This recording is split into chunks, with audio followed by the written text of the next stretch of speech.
and I held both like at the same time for a little bit. Nice. Yeah, and then like I lost the Underground Championship. Like it was kind of strange. And the Underground Champion is similar to the Zero Gravity. Yeah, right? similar kind of idea. It's the up and comers. It's kind of like an Intercontinental Championship, if you will. Yeah. It's that workhorse championship you got to get to before you get to the big dog championship. Exactly right. And honestly,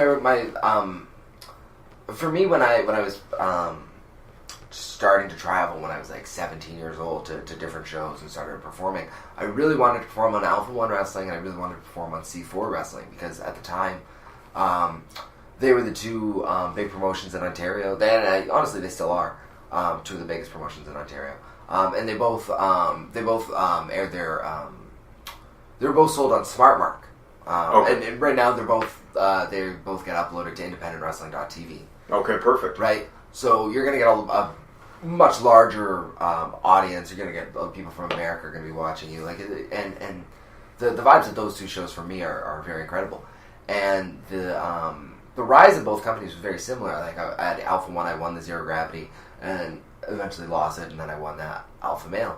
And same with C4 Wrestling. So I won the Underground Championship.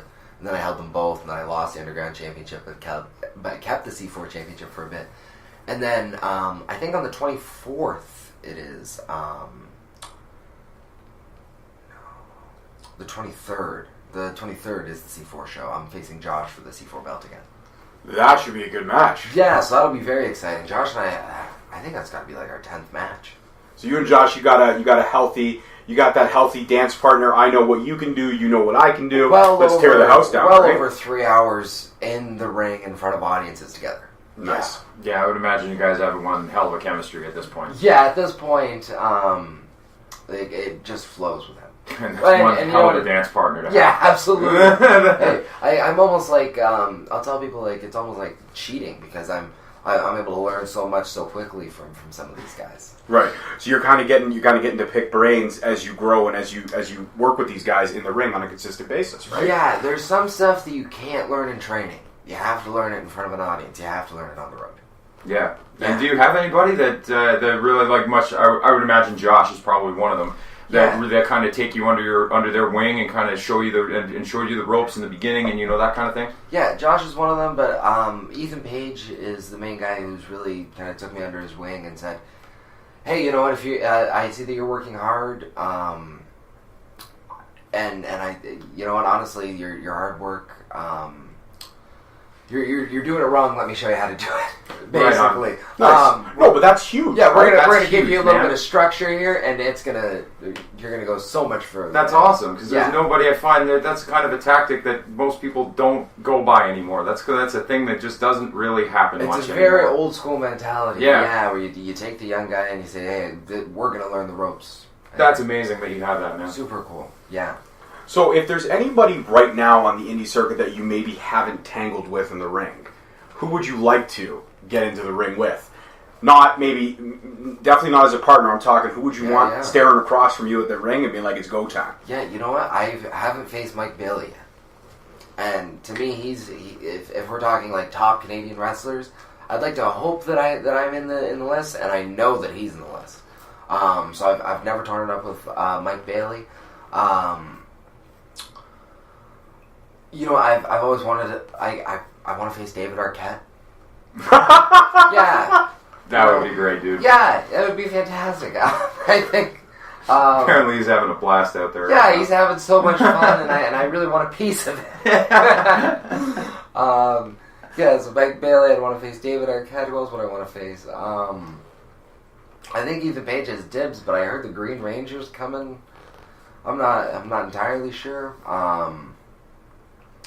I can see you tearing up the Green Ranger. I think that'd be a decent match, man. I would love to just face celebrities one day. I'd love to get to a point where I just... Celebrity death match, but you have the upper hand, really, in some cases. That's right, yeah. Definitely against David Arquette. You could probably beat him one hand behind your back with an eye patch. Yeah, and you know what? That'd be a cool stipulation, right? One hand behind your back, eye patch match.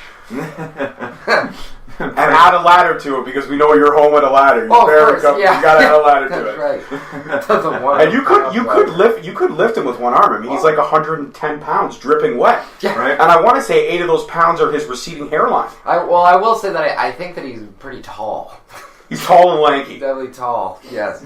So in terms of going back to, I guess, the structure of like learning the ropes and learning from Ethan Page, learning from Josh and all that stuff, is there has there ever been a moment where you've wrestled someone maybe for the first time and you may have discussed something beforehand? Not to give anything away, you don't got to mention names, sure. But you've wrestled beforehand and a moment that you discussed within that match beforehand didn't go the right way.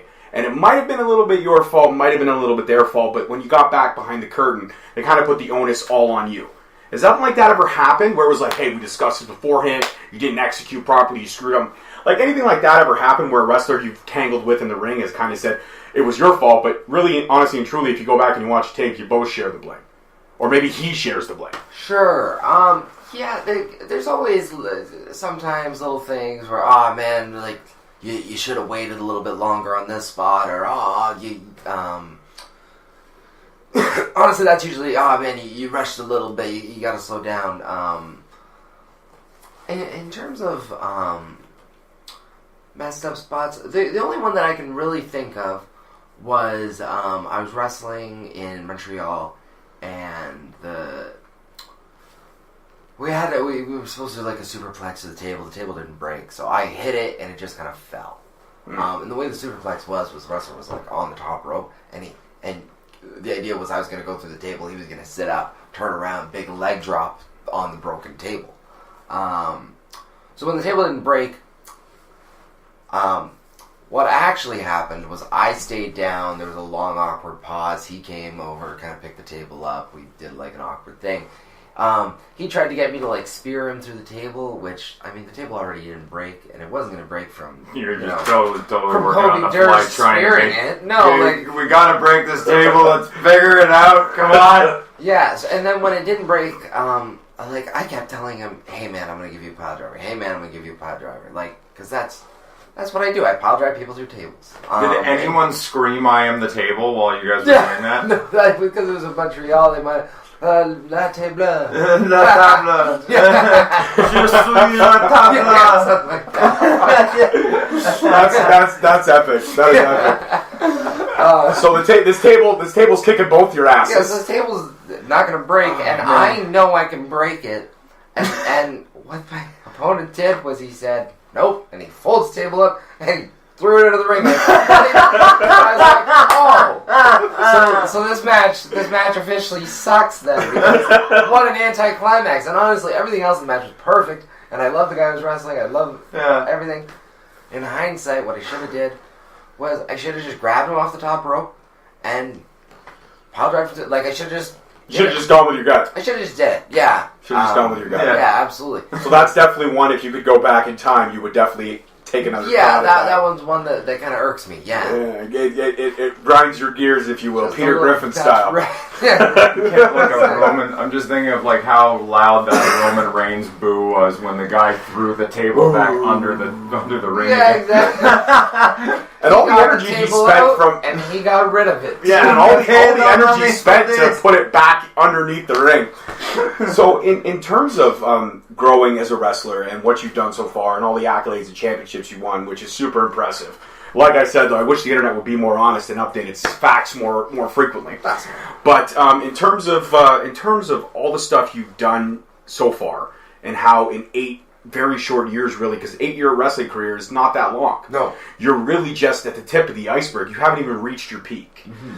In terms of what you've done now, and it seems you're very proud of, what's the next step for Kobe Durst? What are we jumping into? Is 2019 where we kick it up even further? Or are we waiting for something big? Well, what's crazy about 2019 is, like, with AEW opening up, with TNA, signing like Canadian talent, especially like Ethan Page and Josh, like that I'm very close with. Yeah, and genuinely getting better with their programming and storytelling, and, exactly. And moving away from the Dixie Carter era and all with, that. with 205 Live and the UK Classic and all these different things. Yeah, NXT thing and Takeover, absolutely. Yeah. So with all this stuff, it's just an amazing time to be a wrestler in general. So for me, it's just about continuing to do what I'm doing. I have really good independent wrestling companies that I'm working with here in Canada, in Destiny Wrestling, and Alpha One Wrestling, and C4 Wrestling, and even ones that we haven't mentioned, I just wrestled for Barry Wrestling. I've wrestled for Super Kicked lately. I've been wrestling for. I'm going to wrestle for Pro Wrestling Ontario soon. Courage Pro Wrestling. I just became the champion of. I just won the PWA championship. Yeah, congrats. Man, you should have just brought all this gold with you, man. You would have been blinking. Yeah, so there's all these cool Canadian companies that I'm working for. And then, this weekend, Friday, I'm going to wrestle for Freelance Wrestling against Chris Chambers and Elliot Paul. And then Saturday, I'm wrestling for Black Label Pro. Whoomp, there it is. And so I get to team with Ethan Page at that show, which is going to be very cool.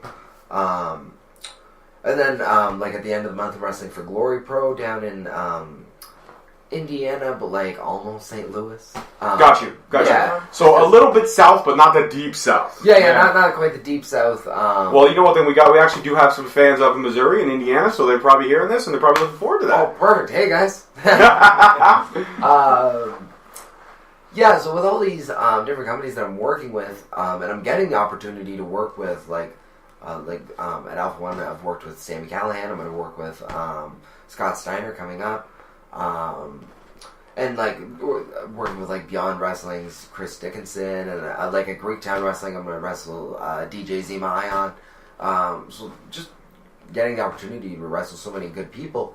One, you can't help but get better, and somebody's bound to notice eventually. Of course, that's how I figure. We did. Yeah, we did. We were always interested in who we could get on the show next, and we actually had a great sit down with Jeffrey Cole from Shooting the Indies. Okay. And he was we were having a powwow after, and we were like, this is who we're going at. He's like, well, have you thought about going at these guys? And you were definitely on our radar. When he told us you were actually in the same city as us, we were like, this makes things super easy. We can actually call him and hit him up. Yeah, I actually, I moved about, a little less than a year ago, from where I was. I actually used to live literally a minute or two from here. Oh, I wish I would have known that. Yeah, very funny. Yeah. Oh, it's just ruined the whole thing. Oh, no.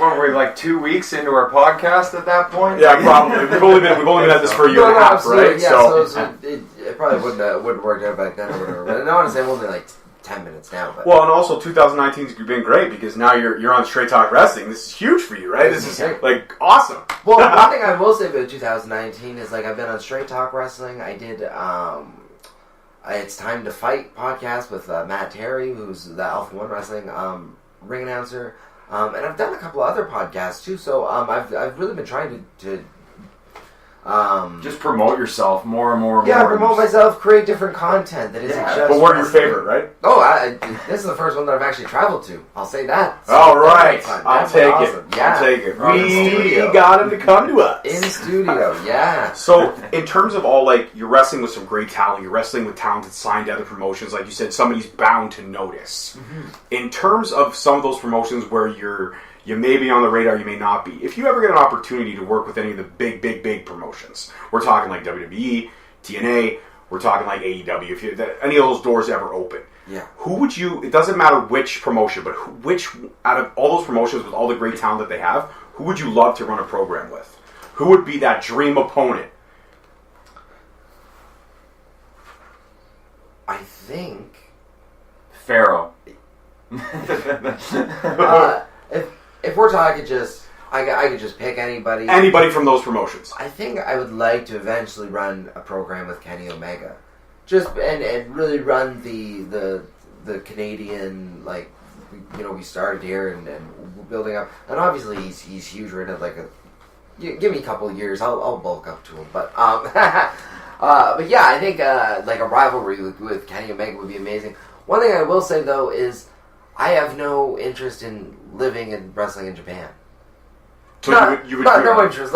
If a Japanese company said, "Hey, Kobe, come over," of course I'm going to go, but I'm going to dread every second of it. I'm not going to have fun in Japan. Really? Really? You don't think you would? There's no weed in Japan. So Kenny Omega for sure. That would be a killer program. That would absolutely be a killer program. So in terms of one of the things that's interesting is that we actually did an episode a while back called F the Revival. Okay. Which was pretty much an episode about one side being